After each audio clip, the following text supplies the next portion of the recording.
오늘 말씀은 모압에 대한 그러한 말씀입니다.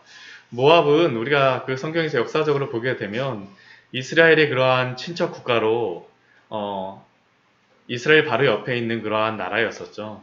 창세기 말씀에 아브라함의 조카인 롯으로 인하여 생겨난 국가가 바로 모압과 암몬이었었는데, 이 주변 국가의 그러한 대표적인 나라로서 나오는 나라가 바로 오늘 모압이라고 할 수 있습니다. 그런데 이 모압이라고 하는 나라도 그렇고 암몬이라고 하는 나라도 그렇고 성경을 보게 되면 참 애증 관계인 것 같습니다. 가까이 있음에도 불구하고 그렇게 친해질 수만은 없는 그러한 역사적인 그런 사건들이 저희가 성경을 보게 되면 발견할 수 있습니다. 오늘은 이 모압에 대한 그런 심판에 대한 말씀을 주시는데 참 안타까운 그러한 부분을 모압을 보면서 발견할 수 있는 것 같습니다. 오늘 1절 말씀을 보게 되면요, 하나님께서는 모압에 대한 경고라라고 말씀하시며 하룻밤에 모압 알이 망하고 황폐하며 또 하룻밤에 모압 기르가 망하여 황폐할 것이라고 말씀하십니다. 여기 모압 알은 아르논 그 강이 이렇게 골짜기가 이렇게 흐르고 있는데요. 이 아르논 강이 이 모압의 그 경계선이라고 할 수 있습니다. 그 경계선에 있는 그러한 마을이 바로 이 알이라고 할 수 있고요. 이 모압 기르는 모압의 가장 수도권에 있는 그러한 마을입니다. 도시입니다. 그러니까 가장 중심에 있는 곳, 가장 경계선에 있는 곳이 하룻밤에 황폐하고 망할 것이다라고 하나님께서 말씀하시죠. 그 오랜 기간 동안 이곳에 정착하여 있었던 그러한 나라임에도 불구하고 나름대로 입지를 다지고 또 요단 동편에 나름대로의 그러한 풍요로움을 이루었던 나라임에도 불구하고 한순간에 한순간에 황폐해질 것이라는 이 하나님의 말씀을 볼 때 우리는 이 세상의 풍요로움이 우리를 영원히 천년 만년 보호하고 지켜줄 것이라고 생각하지만, 그러나 하나님께서 한순간에 걷어가시게 되면 어떻습니까? 정말 아무것도 아니죠. 우리 이렇게 과학이 발전했다고 그러는데 코로나가 한번 오게 되니까 정말 인간의 그런 무력함과 그런 부족함을 우리가 얼마나 볼 수 있습니까? 바로 이 모압의 모습에서 드러나는 겁니다. 하룻밤에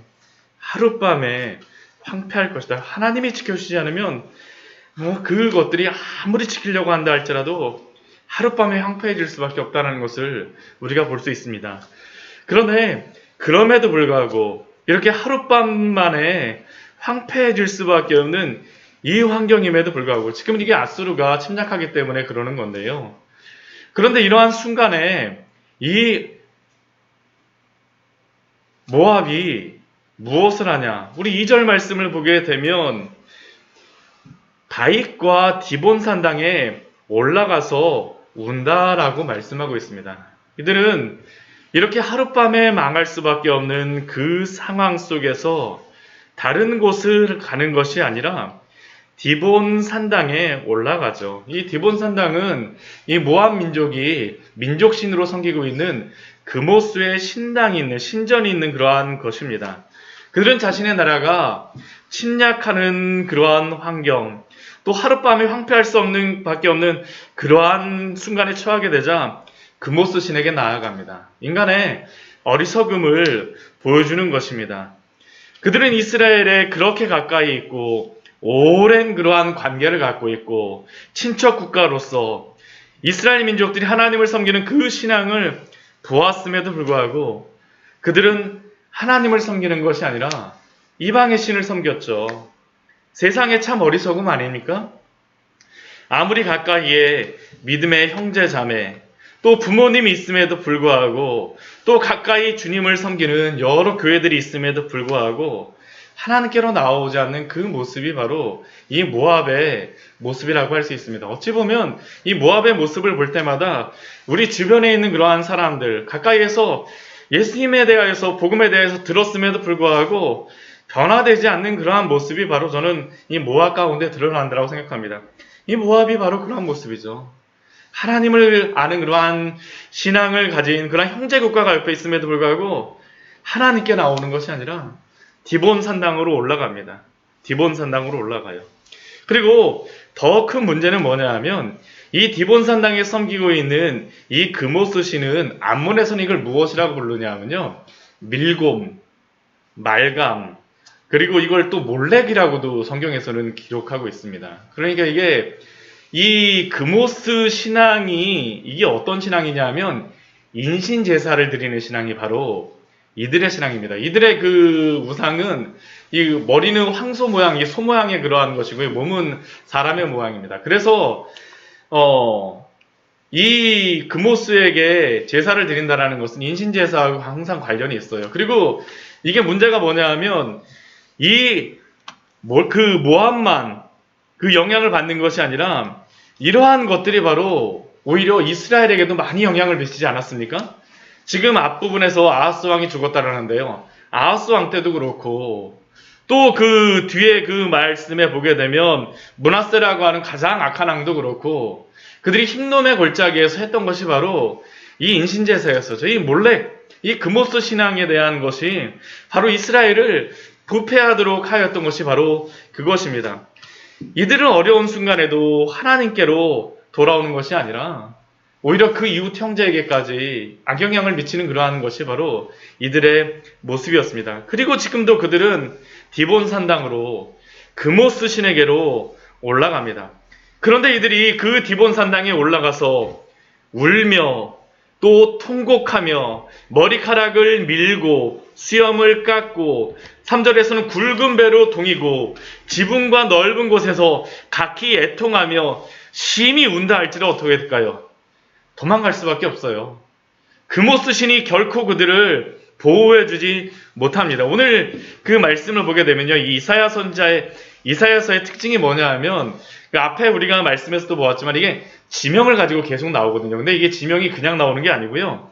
이게 그 아수르가 지금 침략해오는 그런 모습입니다. 이 모압이라고 하는 나라가 그 사방이 한 50km, 60km 이렇게 그 정도 크기 정도밖에 안 되는 그런 나라인데 지금 여기에 쳐들어오는 그러한 부분이 뭐냐면 그 느보에서 메드바로 가고 또 뒤에 보게 되면 헤스본, 알르 해가지고 이렇게 쭉 가는데 이게 어떻게 된 거냐면 북쪽서부터 남쪽으로 쭉 도망가는 겁니다. 그러니까 아수르가 지금 북쪽의 길로 해갖고 왕의 대로 쪽으로 이렇게 길을 건너가고 이렇게 쭉 쳐들어오는 거예요. 그러니까 이 사람들이 어떻게 하냐면 밀리고 하면서 지금 북쪽에서 남쪽으로 쭉 내려가고 있는 상황이 바로 이 이사야서 말씀 속에 지금 보여지고 있는 겁니다. 그런데 그들은 이런 환란 속에 압박 속에 있음에도 불구하고 하나님께로 돌아오지 않죠. 그냥 도망가는 것입니다. 끝까지 금오스 왕을 섬기면서 부르짖으며 두려움 속에서도 그들은 지금 도망가는 그러한 상황에 처해 있을 수밖에 없죠. 그러나 이러한 이 모압의 모습을 보시며 하나님의 마음이 우리 5절 말씀에 나와 있습니다. 우리 5절 말씀을 보면 이렇게 시작을 하고 있죠. 내 마음이 모압을 위하여 부르짖는도다.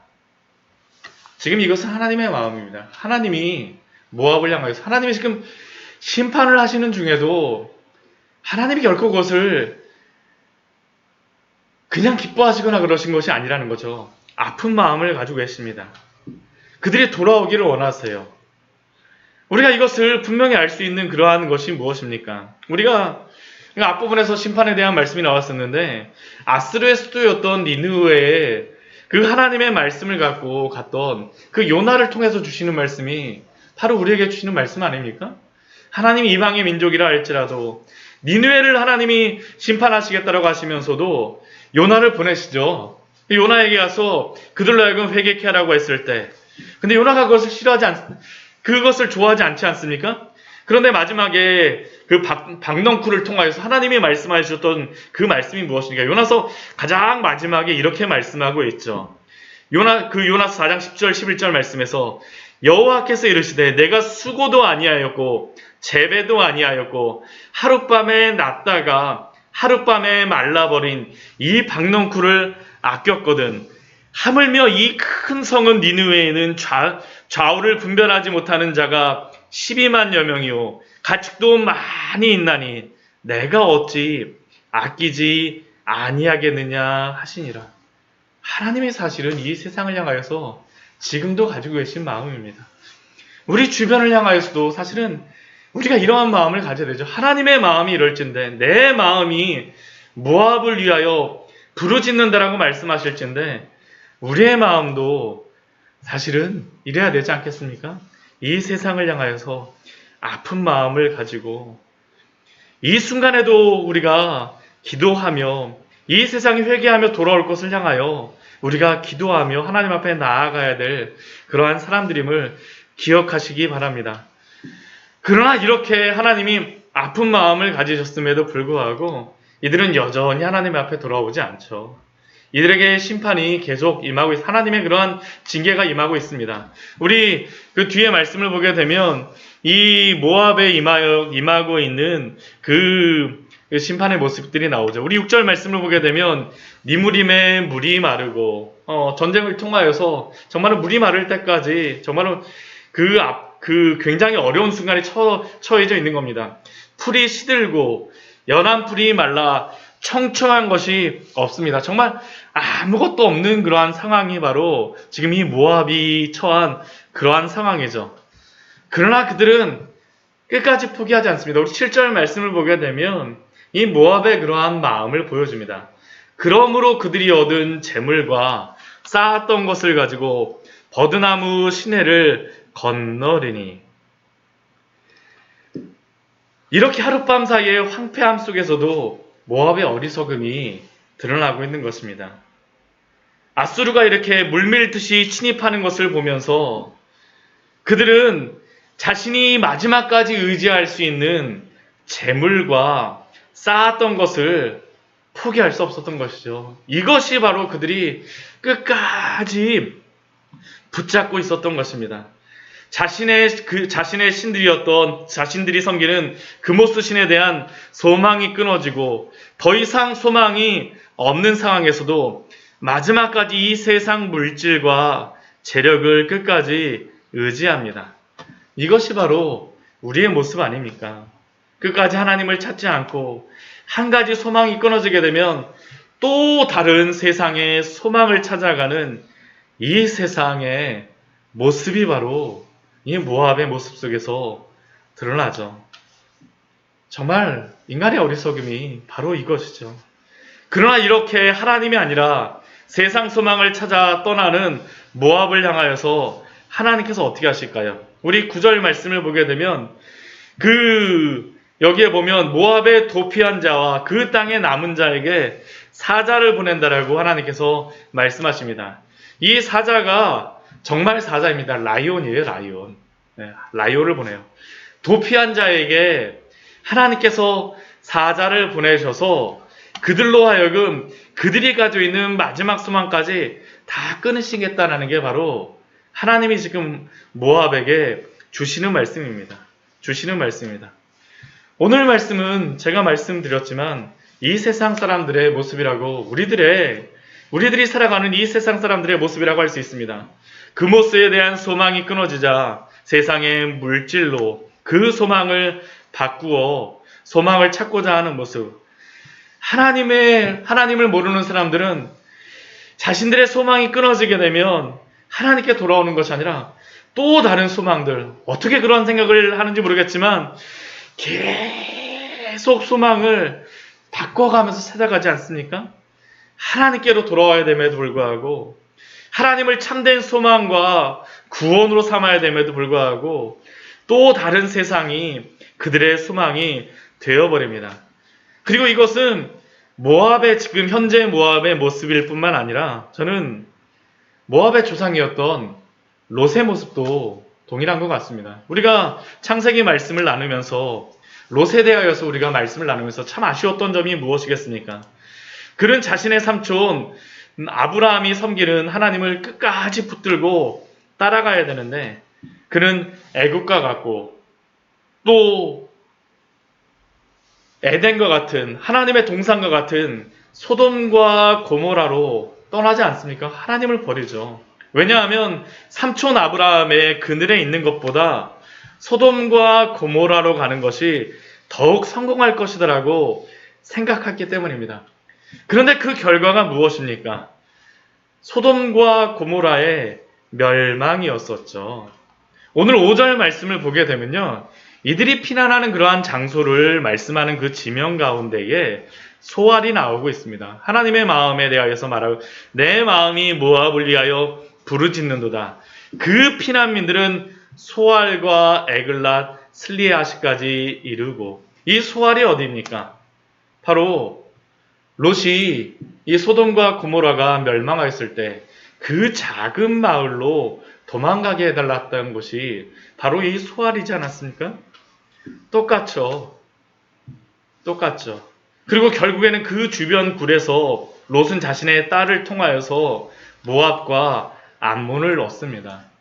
역사는 돌고 돈다라고 하는데 자신의 삼촌 아브라함의 하나님을 붙잡지 않았던 롯이 황폐함을 당한 것처럼 이스라엘의 하나님을 붙잡지 않고 우상 그모스와 여전히 세상의 부귀 영화를 쫓는 모압의 이러한 모습, 어리석음을 오늘 성경은 우리에게 말씀하고 있습니다. 우리는 무엇을 붙들고 살아가야 되겠습니까? 이 세상의 것들이 아니라 하나님, 참된 구원이 되시는 그리스도를 붙들며 또한 세상의 것들을 소망으로 붙드는 사람들을 향하여서 하나님께 소망이 있습니다.